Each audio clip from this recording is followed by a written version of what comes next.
Être endurant, c'est aussi endurer, c'est-à-dire résister à la fatigue. La fatigue neuromusculaire peut se définir comme une perte de force. Contrairement à ce que l'on pourrait imaginer, lorsque l'on est novice, la fatigue ne touche pas seulement les muscles et on ne se fatigue pas seulement en montée et sur le plat, mais aussi, peut-être davantage, en descente. Même si les mécanismes de la fatigue entre les pentes, montée, plat, descente, sont différents, car la façon dont le muscle fonctionne et l'intensité diffèrent. De la même façon, contrairement à une idée reçue, la fatigue n'affecte pas seulement le fonctionnement du muscle lui-même, mais bien la fonction neuromusculaire dans son ensemble, c'est-à-dire ses deux composantes, centrale ou nerveuse, et périphérique ou musculaire. Il existe une interaction très fine entre ces deux organes.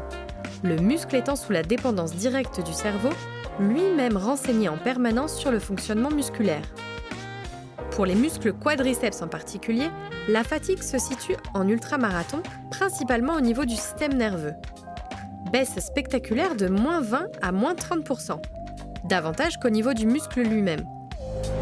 En réalité, les choses sont un peu plus compliquées.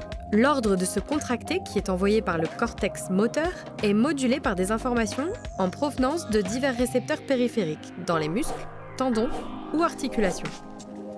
Il faut donc garder à l'esprit que si la fatigue centrale s'installe, et c'est le cas, comme le montre la baisse de l'activation du muscle, ce n'est pas le cerveau seul qui est responsable, mais, de façon plus générale, le système nerveux.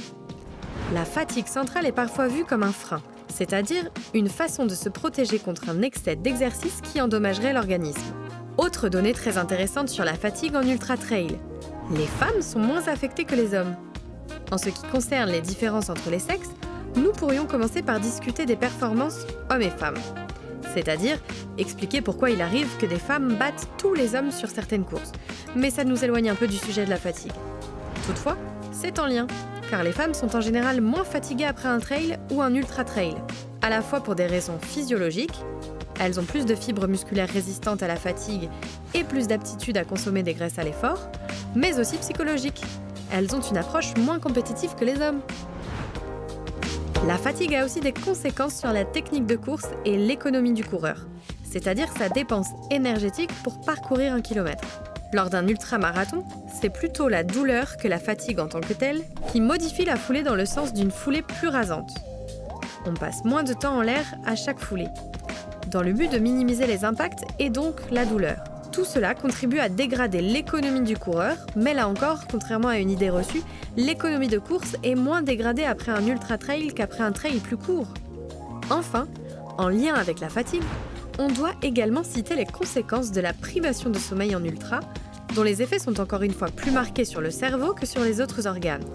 Ainsi, si la performance est dégradée en situation de privation de sommeil, c'est parce que la perception de l'effort est plus élevée. Courir à une vitesse donnée paraît plus difficile lorsque l'on est privé de sommeil et on atteint donc son maximum tolérable plus rapidement.